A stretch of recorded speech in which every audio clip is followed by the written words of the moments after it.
Chris, I wanted to first talk to you about that grounder to second that you beat out. Basically, what just kind of take me through at bat. Basically, when you put the bat on the ball, just what are you thinking at that point?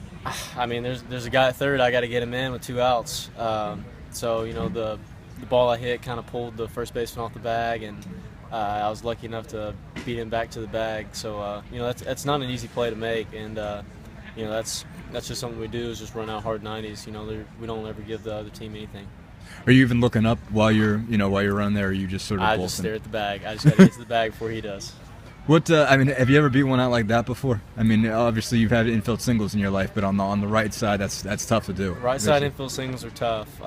Usually they're choppers like that, but I got one out to him. It was just a blur. I'm lucky to beat it, I guess. What do you think that meant for the dugout and everything else? I mean, obviously he gets a run in and keeps the inning going for Nick, who ends up doubling after that. I mean, how much do you feel like you guys had kind of a sea change at that moment? Yeah, that's the thing. Sometimes hard plays like that kind of set the tone, and it people can build off that. Hits are contagious, and Nick is just being Nick, and so he keeps the inning going, and I think we end up putting a 4 spot on there, and so that goes to show that the little things do matter, and we can.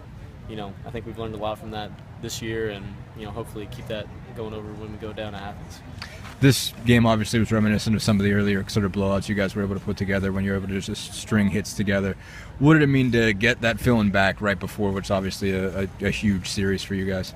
You're not lying. There was a different vibe in the dugout. We had a lot of good at bats, a lot of good hits.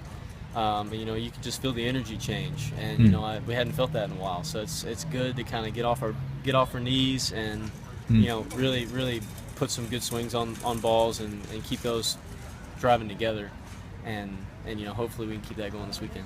So how cool is it to win your last game here? Yeah, tonight was a special night. We definitely wanted to do Lindsey Nelson right and give it a bang, come out with a bang. And I'm really happy for all of us, and especially for the Vols, just to get a win. But I think tonight was really special for a lot of guys. Right.